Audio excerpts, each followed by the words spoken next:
So here it is, this aha moment. And it's really very, very simple, but it's also very complex. So I should try and keep it as aha and short as possible. What I've myself have become very, very well aware of is the foundation of who we are, the foundation of everything that we are.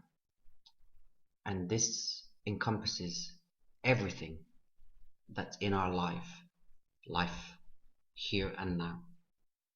So that's our whole situation, our home, our children, the way we live, what we do for a living, everything that's also ever happened to us in this lifetime and in previous lifetimes.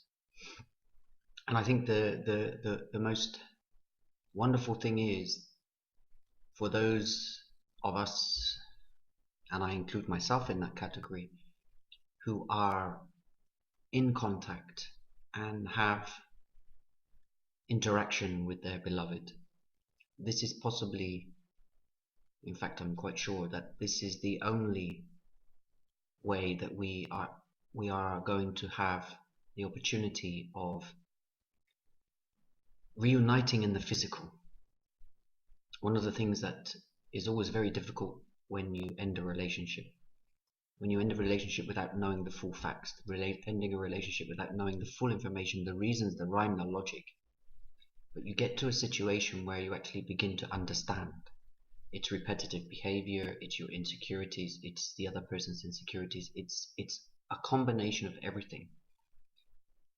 When we awaken, we open our minds to a whole new paradigm, a whole new paradox, a whole new dimension of possibilities, probabilities, and realities.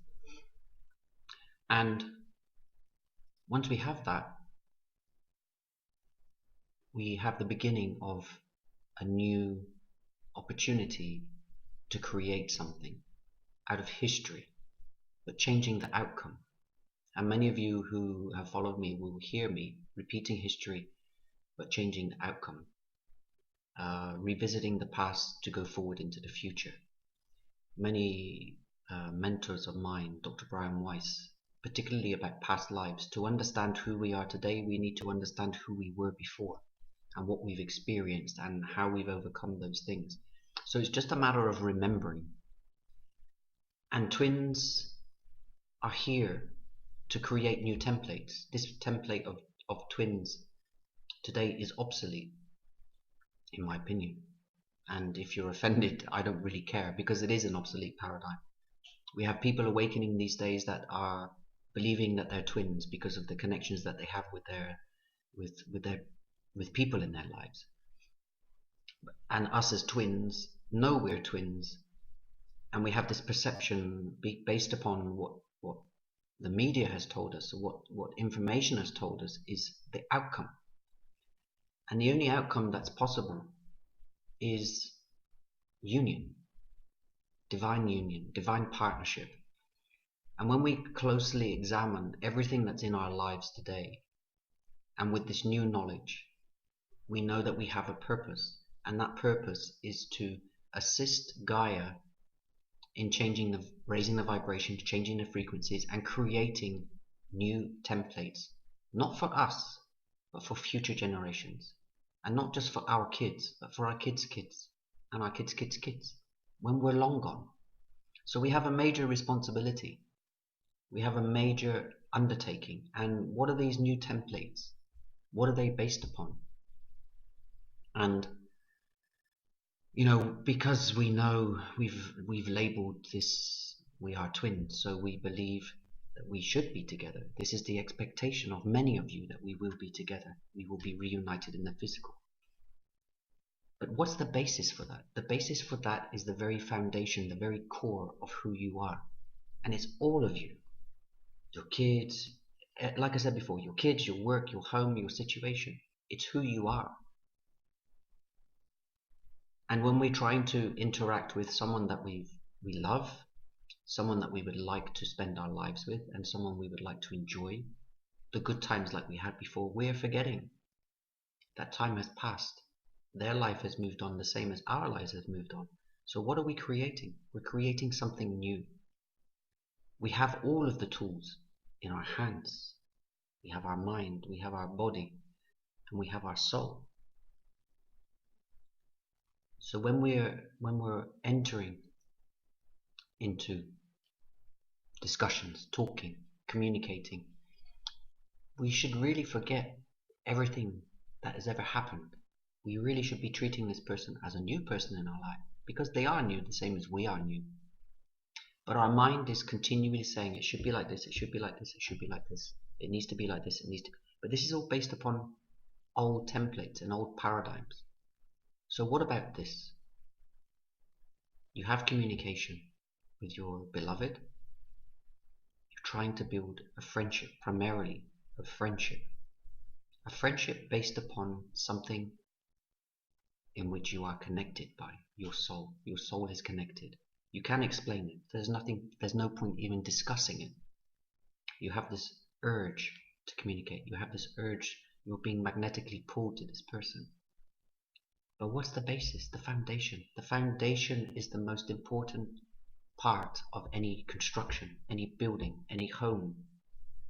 Any car that's produced is based upon a foundation, a simple drawing. Tesla's principles of electricity were based upon a foundation of his knowledge. So, is this the profound bit? Each of us has our own unique living reality, our own microcosmos, as does your beloved. We respect those two cosmoses. How do we bring those cosmoses together? It's through commonality, through building a friendship. And that friendship is not based upon what we know friendship is all about.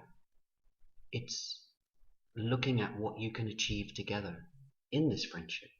And you can bring your mission, you can bring your wildest dreams, your all of these things that you desire to achieve. And you will see the commonality, you will see the crossovers, you will see the X's in the sand, and you will see that there are also on the other side this common interest. So you bring this friendship and you build this foundation into such a state that it becomes as solid as the base of the pyramids. And how long have the pyramids been around? Thousands of years. So that's the basis of your future. You continue to live your life. You are in contact. You have this person in your life. And they are part of your life in the physical, as well as your spiritual connection and your spiritual beliefs. You have a connection. What you do with that connection is to continually build. And it may take months, it may take years, it may take decades. But you're building that foundation, that mutual wisdom, that mutual commonality. Everything is mutual. If you have children within your connection, this is also something very important to consider. Children are part of your life. Your beloved may have children. They're part of their lives. Most problems at the home these days, in these relationships that are created out of two people that have previously been engaged or married and have children, this is automatically a major game of chess, because you've got not just your feelings and emotions, you have your children or their children. And most issues are caused because there's lack of understanding, lack of communication, lack of appreciation, old values coming into new foundations. When you mix old cement with new cement, the old cement will always crumble. So you always start with something new. So when you're building your template, you involve your children, get your children to know them, get to have this friendship, this interaction, this beautiful interaction. And it may seem so far out there, off the wall, but it's not in reality. Because if you have this communication, you have something that's connecting you together. So if you take things back to the beginning of building that foundation, Don't be surprised how you can build your house, your home, your life, and allowing it to evolve and expand naturally instead of having these expectations that it's going to be like it was before. You can be in love and you can have all of these old situations because what you have is completely new. The old doesn't serve us any longer. The other scenario is to treat this as a brand new person. I know that's hard for the psyche to analyze, but it's really another way of doing it. Is treat this person as if you never met them before in your life, and you're building again that foundation of friendship without expectation. If you're drawn to another person for an intimate relationship, then you have to follow your heart and soul. It doesn't take away the value of your twin connection, your friendship with your beloved. It's not a prerequisite that you come together in physical union and you make a family. It's not a prerequisite. It's an ideal scenario because out of a twin union, I can imagine wonderful children being created that will serve humanity for millennia to come. And I do believe that many of us that have children from previous relationships, previous marriages have a very big challenge to overcome. And it is this bringing children together in harmony. It's an expectation if they're born naturally between the two of you. But it's even more challenging when you have children that are not. So I do believe also that the children are key. How your children interact with their children, etc., etc. Are they feeling it too? Are they feeling your beloved too? Are they able to relate? Are they able to communicate? There will always be one odd one out who will always believe that their father or mother is the be-all and end-all. And this is a challenge and a situation that you all need to overcome, and you're only going to overcome that based upon the strength of your foundation. Without your foundation, you really have nothing. You have no basis in which to move forward. So explore your communication with your beloved. Explore ways of communicating in a way that brings you closer together to a closer understanding, and to create this new template of really divine union, divine relationship. You both know that you have something special, your twin souls. You both know that you have a common purpose or a common mission to help others. So by creating this friendship leading into a relationship, leads into a divine partnership, because it's based on pure love. It's based on pure understanding of your purpose and mission. Anyway, that's my take on that aha moment. I may sound a bit out there, but that's how it came out. I'd appreciate your feedback and any additional comments. Send them to me. Be my guest. Take care. See you soon. And Happy New Year.